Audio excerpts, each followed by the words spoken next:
Bayangkan sebuah dunia di mana sosok paling dicintai tiba-tiba menghilang selamanya dalam semalam. Berita itu menyebar seperti api, namun semakin lama kita melihat laporannya, semakin banyak lubang yang kita temukan dalam ceritanya. Apakah kalian pernah merasa ada sesuatu yang disembunyikan oleh pihak berwenang? Hari ini, kita tidak hanya akan bercerita, tapi kita akan membedah bukti-bukti yang seharusnya tidak ada di sana. Siapkan diri kalian, karena apa yang akan kita bahas mungkin akan mengubah cara pandang kalian terhadap kasus ini selamanya. Selamat datang di penyelidikan terdalam kita. Halo semuanya, senang sekali bisa kembali lagi bareng kalian di sini untuk membahas misteri-misteri yang belum terpecahkan. Di episode spesial kali ini, kita akan fokus pada satu tokoh publik yang kematiannya masih menjadi perdebatan panas hingga detik ini. Kita akan melihat laporan forensik yang kontradiktif, saksi-saksi yang mendadak diam, dan barang bukti yang hilang secara misterius. Pastikan kalian menyimak sampai habis karena setiap detail kecil sangatlah krusial dalam menyusun puzzle ini.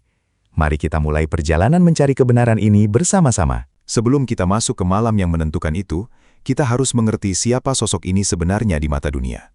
Dia bukan sekadar publik figur biasa. Dia adalah simbol perubahan dan harapan bagi banyak orang. Namun, di balik lampu sorot yang terang, ternyata ada tekanan yang sangat besar dan musuh-musuh yang tidak terlihat.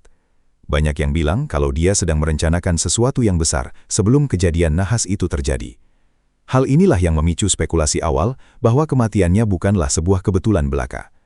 Kita akan melihat kembali arsip-arsip lama untuk memahami konteks sosial saat itu. 24 jam terakhir dalam hidupnya dipenuhi dengan aktivitas yang tampak sangat normal, namun terasa janggal jika dilihat kembali sekarang. Dia melakukan beberapa panggilan telepon yang durasinya sangat singkat, seolah-olah dia sedang terburu-buru atau merasa diawasi. Teman-teman dekatnya mengatakan bahwa sikapnya berubah menjadi sangat waspada, bahkan paranoid dalam beberapa hari terakhir. Dia sempat memesan tiket perjalanan untuk minggu depannya, yang menjadi bukti kuat bahwa dia tidak punya niat untuk mengakhiri hidupnya sendiri. Mengapa seseorang yang punya rencana masa depan tiba-tiba ditemukan tak bernyawa? Ini adalah pertanyaan pertama yang harus kita simpan di kepala. Tepat pada pukul 3 dini hari, sebuah panggilan masuk ke layanan darurat yang melaporkan penemuan tubuh sang bintang di kediamannya. Laporan awal menyebutkan kondisi lokasi kejadian sangat rapi, hampir terlalu rapi untuk sebuah tragedi mendadak. Tidak ada tanda-tanda perlawanan, namun ada beberapa posisi benda yang tidak pada tempatnya menurut asisten rumah tangganya. Polisi segera memasang garis kuning dan menutup akses bagi media. Namun beberapa foto sempat bocor ke publik. Foto-foto inilah yang nantinya menjadi dasar bagi para ahli independen untuk mempertanyakan versi resmi kepolisian. Mari kita bedah apa yang sebenarnya terlihat dalam foto-foto tersebut. Laporan resmi kepolisian keluar hanya dalam waktu kurang dari 24 jam, menyimpulkan kematian ini sebagai kecelakaan murni. Kesimpulan yang sangat cepat ini tentu saja mengundang kecurigaan dari berbagai pihak, termasuk keluarga korban. Bagaimana mungkin otopsi menyeluruh bisa selesai dalam waktu sesingkat itu untuk kasus sebesar ini? Banyak prosedur standar yang tampaknya dilewati atau tidak didokumentasikan dengan benar dalam laporan tersebut, seolah-olah ada tekanan dari pihak atas untuk segera menutup kasus ini agar tidak menimbulkan kegaduhan lebih lanjut. Namun, justru kecepatan inilah yang memicu gelombang teori konspirasi pertama di kalangan penggemar. Sekarang kita masuk ke bagian yang paling krusial. Kejanggalan dalam hasil otopsi yang baru terungkap bertahun-tahun kemudian. Ada luka memar kecil di bagian belakang leher yang tidak pernah disebutkan dalam rilis pers awal pihak berwenang. Luka ini menunjukkan adanya kemungkinan tekanan fisik atau upaya pelumpuhan sebelum korban kehilangan kesadaran. Selain itu, kadar obat-obatan dalam darahnya ditemukan dalam jumlah yang sangat tidak logis untuk konsumsi pribadi. Para ahli toksikologi independen berpendapat bahwa jumlah tersebut seharusnya membuat korban tidak mampu bergerak, apalagi melakukan tindakan lain secara mandiri. Siapa yang memberikan dosis sebesar itu, dan bagaimana caranya? Satu lagi bukti fisik yang sering diperdebatkan adalah surat wasiat atau catatan terakhir yang ditemukan di lokasi. Secara kasat mata, tulisan tangan itu memang mirip dengan tulisan sang tokoh, namun jika diperhatikan lebih detail, ada perbedaan tekanan pena. Bagian atas surat ditulis dengan sangat santai, sementara beberapa baris terakhir menunjukkan kegelisahan atau mungkin ditulis oleh orang yang berbeda.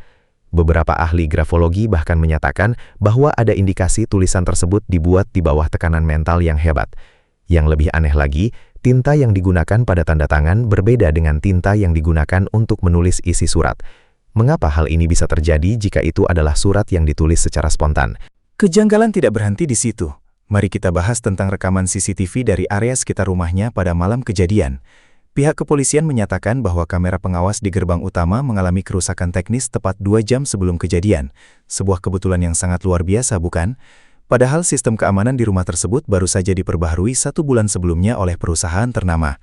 Namun ada satu rekaman dari toko serba ada di seberang jalan yang menunjukkan sebuah mobil hitam tanpa plat nomor keluar dari area perumahan dengan kecepatan tinggi. Mobil tersebut tidak pernah diidentifikasi dan tidak pernah masuk dalam daftar pencarian barang bukti resmi kepolisian. Barang bukti fisik lainnya yang menghilang secara misterius adalah ponsel pribadi dan buku harian sang korban. Asisten pribadinya bersaksi bahwa sang bintang selalu membawa buku harian kecil berwarna kulit kemanapun dia pergi. Namun saat tim forensik melakukan penggeledahan, buku tersebut tidak ditemukan dimanapun, baik di rumah maupun di mobilnya. Ponselnya baru ditemukan 3 hari kemudian dalam keadaan data yang sudah terhapus bersih secara permanen. Siapa yang memiliki akses dan kemampuan teknis untuk menghapus data ponsel yang terenkripsi dalam waktu singkat? Pertanyaan ini tetap tidak terjawab dan pihak kepolisian seolah-olah mengabaikan fakta penting ini. Saksi mata yang berada di sekitar lokasi pada malam itu memberikan keterangan yang saling bertentangan. Seorang tetangga mengaku mendengar suara argumen keras dari dalam rumah sekitar pukul 1 dini hari, namun keterangannya diabaikan karena dianggap tidak akurat secara waktu. Saksi lain melihat seseorang dengan jaket bertudung keluar dari pintu belakang melalui taman, yang bukan merupakan akses keluar masuk biasa. Namun polisi bersikeras bahwa tidak ada orang lain di lokasi tersebut berdasarkan bukti sidik jari yang mereka temukan. Masalahnya, apakah mereka benar-benar mencari sidik jari di pintu belakang atau hanya fokus pada ruang utama saja? Ketidakkonsistenan ini memicu kemarahan publik yang haus akan keadilan. Sekarang mari kita masuk ke teori konspirasi yang paling populer. Keterlibatan industri atau pihak-pihak yang merasa terancam oleh pengaruhnya.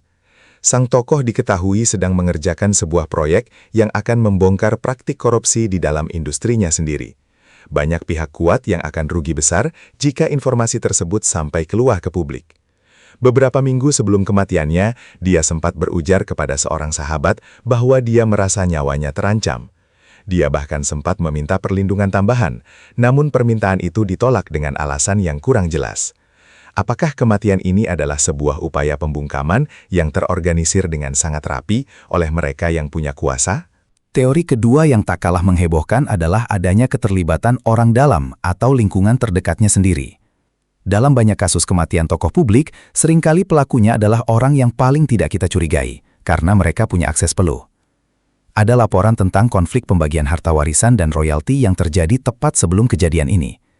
Beberapa anggota tim manajemennya juga diketahui melakukan transaksi keuangan yang mencurigakan hanya beberapa hari setelah pemakaman dilakukan. Apakah mungkin ada pengkhianatan di balik lingkaran persahabatan yang tampak begitu harmonis di depan kamera? Uang dan kekuasaan seringkali menjadi motif yang paling klasik, namun paling mematikan. Mari kita tinjau kembali bukti digital yang sempat diabaikan, yaitu email yang dikirimkan korban beberapa jam sebelum kematiannya. Email tersebut dikirimkan kepada pengacaranya, berisi instruksi untuk mengubah beberapa poin penting dalam surat wasiatnya. Namun, email ini baru ditemukan oleh pengacara tersebut di folder spam beberapa minggu setelah kejadian. Hal ini menunjukkan bahwa korban sedang berada dalam kondisi mental yang sadar dan sedang merencanakan perubahan besar. Jika dia berniat mengakhiri hidup, mengapa dia repot-repot memikirkan pembagian aset secara mendetail untuk masa depan? Ini adalah bukti kuat yang sering digunakan para penganut teori konspirasi untuk membuktikan adanya kejanggalan rencana. Selain itu, ada juga spekulasi mengenai kembaran atau sosok pengganti yang sering dikaitkan dengan tokoh besar. Meski terdengar sangat liar dan sulit dipercaya, beberapa orang membandingkan detail telinga dan garis rambut korban di foto otopsi dengan foto masa hidupnya. Mereka mengklaim ada perbedaan mikroskopis yang tidak bisa dijelaskan hanya dengan proses pembusukan alami. Teori ini menyatakan bahwa sang bintang sebenarnya masih hidup dan melarikan diri, sementara tubuh yang ditemukan adalah orang lain. Tentu saja, teori ini sangat kontroversial dan dianggap tidak berdasar oleh para ahli medis, namun tetap saja menjadi perbincangan hangat di forum-forum internet. Tidak sedikit pula yang mengaitkan kasus ini dengan kelompok-kelompok rahasia yang konon mengendalikan dunia hiburan. Simbol-simbol tertentu yang ditemukan di sekitar lokasi kejadian sering dianggap sebagai pesan atau tanda ritual oleh sebagian orang. Misalnya, posisi tubuh yang menghadap ke arah tertentu atau keberadaan benda-benda aneh yang tidak memiliki fungsi praktis. Meskipun terdengar seperti alur cerita film, bagi sebagian peneliti independen, hal ini adalah kode yang ditinggalkan oleh pelaku untuk menunjukkan kekuasaan mereka. Kita harus melihat hal ini dengan kritis. Apakah ini hanya kebetulan atau memang ada pola yang sengaja dibentuk? Seorang detektif swasta yang disewa oleh keluarga korban sempat menemukan jejak zat kimia langka di pakaian korban. Zat ini biasanya digunakan dalam industri medis untuk tujuan pembiusan, namun tidak tersedia secara bebas di apotek umum. Temuan ini tidak pernah dimasukkan dalam berkas perkara resmi oleh kepolisian setempat dengan alasan kontaminasi sampel. Namun, sang detektif yakin bahwa zat tersebut adalah kunci untuk membuktikan bahwa korban dilumpuhkan terlebih dahulu sebelum kejadian utama terjadi. Mengapa bukti sepenting ini bisa ditolak begitu saja tanpa penyelidikan lebih lanjut? Hal ini semakin memperkuat dugaan adanya upaya penutupan kasus dari dalam. Mari kita bicara tentang media massa dan peran mereka dalam membentuk opini publik pada saat itu. Banyak outlet berita besar yang langsung memberitakan narasi gangguan mental tanpa adanya bukti medis yang kuat. Mereka menggali masa lalu korban yang kelam dan menggunakannya sebagai alasan logis mengapa tragedi ini terjadi. Narasi yang dibangun secara masif ini membuat masyarakat cenderung menerima versi resmi tanpa banyak bertanya. Seolah-olah ada naskah yang sudah disiapkan untuk mengalihkan perhatian publik dari fakta-fakta fisik yang janggal di lapangan. Kita harus waspada terhadap bagaimana sebuah cerita bisa diputarbalikkan oleh mereka yang mengontrol informasi. Beberapa tahun setelah kasus ini ditutup, seorang mantan petugas kepolisian yang terlibat dalam penyelidikan awal memberikan pengakuan mengejutkan. Dalam sebuah wawancara anonim, dia menyatakan bahwa mereka diperintahkan untuk mengabaikan beberapa sidik jari yang ditemukan di balkon. Dia juga menyebutkan adanya sebuah koper misterius yang dibawa keluar oleh pria tidak dikenal sesaat setelah garis polisi dipasang. Pengakuan ini tentu saja memicu desakan untuk membuka kembali kasus tersebut, namun hingga kini belum ada langkah hukum yang nyata. Ketakutan akan pembalasan dari pihak-pihak kuat seringkali membuat kebenaran terkubur sangat dalam di bawah birokrasi. Jika kita melihat pola kematian tokoh-tokoh besar lainnya, ada kemiripan yang cukup mengerikan dalam cara kasus mereka ditangani. Seringkali ada penghilangan bukti kunci, saksi yang mendadak hilang ingatan, dan kesimpulan yang terburu-buru. Apakah ini adalah sebuah protokol standar untuk menjaga stabilitas sosial, atau memang ada jaringan kejahatan yang sangat sistematis? Dalam kasus tokoh kita kali ini, semua elemen tersebut hadir secara lengkap. Dari rekaman yang hilang sampai otopsi yang tidak tuntas, semuanya menunjuk pada satu hal, sesuatu yang besar sedang disembunyikan. Dan tugas kita adalah untuk terus bertanya sampai jawaban yang benar-benar muncul. Ada satu detail lagi yang sering terlewatkan, yaitu tentang status keuangan korban sesaat sebelum dia meninggal. Dia baru saja menarik sejumlah besar uang tunai dari rekening pribadinya, uang yang tidak pernah ditemukan di rumahnya. Rekening banknya menunjukkan aktivitas yang tidak biasa, termasuk transfer ke akun-akun luar negeri yang sulit dilacak. Jika dia berencana mengakhiri hidup, untuk apa dia melakukan transaksi keuangan yang rumit dan menarik uang tunai dalam jumlah besar? Uang tersebut seolah menguap begitu saja, menimbulkan kecurigaan adanya pemerasan atau pembayaran untuk perlindungan yang gagal. Jejak uang tidak pernah berbohong, namun dalam kasus ini, jejak itu sengaja dikaburkan. Teman-teman dekat sang tokoh kini mulai berani berbicara sedikit demi sedikit melalui media sosial atau memoir mereka. Beberapa dari mereka mengungkapkan bahwa sang bintang sering menerima surat ancaman yang ditulis dengan kode-kode tertentu. Namun, setiap kali dia mencoba melaporkannya, ancaman tersebut justru semakin meningkat dan lebih bersifat personal. Hal ini menunjukkan bahwa pelaku memiliki kemampuan untuk memantau komunikasi pribadinya secara real-time. Lingkungan yang toksik dan penuh ancaman ini jelas bukan tempat yang aman, namun dia dipaksa untuk tetap berada di sana demi kontrak-kontrak kerja yang mengikat. Dia terjebak dalam sangkar emas yang akhirnya menjadi tempat peristirahatan terakhirnya. Pihak keluarga hingga saat ini masih terus berjuang di pengadilan untuk menuntut transparansi penuh atas data-data yang dirahasiakan. Mereka telah mengumpulkan ribuan tanda tangan petisi dari seluruh dunia agar kasus ini diselidiki oleh tim independen internasional. Namun perjuangan mereka selalu menemui jalan buntu di tingkat birokrasi tertinggi dengan alasan keamanan nasional atau privasi korban. Sangat aneh ketika sebuah kematian personal dianggap sebagai masalah keamanan nasional jika tidak ada hal besar yang disembunyikan di baliknya. Semangat keluarga ini menjadi simbol bahwa pencarian keadilan tidak akan pernah padam, meskipun lawannya adalah tembok kekuasaan yang sangat kokoh. Salah satu bukti paling mutakhir yang baru saja muncul adalah analisis forensik digital pada rekaman audio terakhirnya. Ada suara latar belakang yang sangat tipis, yang jika diperkeras, terdengar seperti suara pintu yang terbuka dan langkah kaki yang berat. Padahal, menurut laporan awal, dia berada sendirian di ruangan yang terkunci dari dalam. Teknologi restorasi audio modern memungkinkan kita untuk mendengar apa yang sebelumnya dianggap hanya sebagai noise atau gangguan suara biasa. Penemuan ini sejalan dengan teori bahwa ada orang lain di ruangan tersebut beberapa saat sebelum kejadian fatal itu terjadi. Apakah teknologi akan menjadi kunci terakhir yang membuka tabir gelap ini? Jangan lupakan juga tentang saksi kunci yang meninggal secara mendadak, hanya beberapa bulan setelah memberikan keterangan awal. Seorang petugas keamanan perumahan ditemukan tewas karena kecelakaan tunggal yang sangat aneh di jalan yang biasanya sepi. Banyak yang percaya bahwa dia dibungkam karena dia mengetahui siapa saja yang masuk dan keluar melalui pintu belakang malam itu. Kematian berantai saksi-saksi dalam kasus besar seringkali dianggap sebagai kebetulan oleh pihak berwenang. Namun bagi para pengamat, ini adalah pola pembersihan jejak yang sangat jelas. Berapa banyak nyawa lagi yang harus dikorbankan untuk menutupi satu rahasia besar ini? Sekarang, mari kita rangkum semua kejanggalan yang telah kita bahas sejauh ini agar gambaran besarnya terlihat jelas. Kita punya otopsi yang terburu-buru, barang bukti fisik yang hilang, rekaman CCTV yang rusak secara mendadak, dan saksi yang merasa terancam. Jika kita menghubungkan semua titik-titik ini, narasi kecelakaan atau bunuh diri menjadi sangat sulit untuk dipertahankan secara logika. Ada terlalu banyak variabel yang tidak pas jika kita hanya menggunakan kacamata kejadian biasa. Namun, dalam dunia hukum, bukti yang terfragmentasi seperti ini seringkali sulit untuk dijadikan dasar penuntutan jika tidak ada pengakuan langsung. Inilah yang membuat kasus ini tetap menjadi misteri yang menghantui kita. Penting bagi kita untuk melihat profil psikologis korban dari sudut pandang para ahli yang mengenalnya secara personal. Mereka menggambarkan sosok yang sangat tangguh, penuh semangat hidup, dan memiliki kecerdasan emosional yang tinggi. Meskipun dia menghadapi masalah, dia selalu memiliki mekanisme coping yang sehat dan jaringan pendukung yang kuat. Profil ini sangat bertolak belakang dengan gambaran sosok depresi yang dibangun oleh media setelah kematiannya. Memang benar, setiap orang punya sisi gelap, namun perubahan drastis dalam waktu singkat tanpa pemicu yang jelas sangatlah tidak biasa.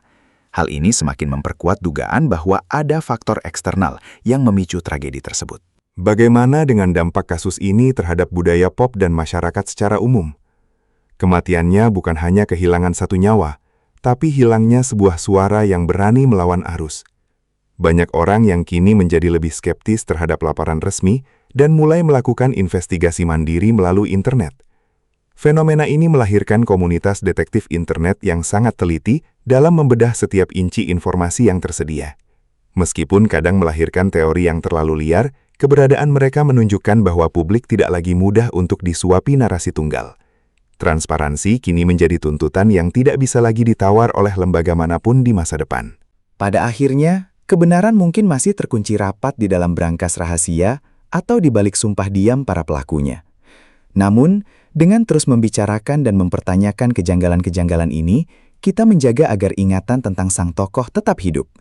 Kita tidak membiarkan sejarah hanya ditulis oleh mereka yang menang, tapi juga oleh mereka yang mencari kebenaran. Mungkin suatu hari nanti, seorang saksi akan bicara, atau bukti baru yang tak terbantahkan akan ditemukan. Sampai saat itu tiba, kita harus tetap kritis dan tidak membiarkan misteri ini terlupakan begitu saja oleh waktu yang terus berjalan. Terima kasih sudah mengikuti perjalanan panjang ini. Terima kasih banyak sudah menonton pembahasan mendalam ini sampai selesai. Apa pendapat kalian tentang teori-teori tadi? Apakah kalian punya bukti atau sudut pandang lain yang belum kita bahas di sini? Yuk, tuliskan pendapat kalian di kolom komentar di bawah. Kita diskusikan dengan sehat ya. Jangan lupa klik tombol like jika kalian suka dengan konten investigasi seperti ini, dan pastinya subscribe serta nyalakan lonceng notifikasinya agar tidak ketinggalan update seru lainnya dari channel kita. Sampai jumpa di misteri berikutnya, tetaplah waspada dan teruslah mencari kebenaran. Jangan lupa like dan subscribe untuk update seru lainnya.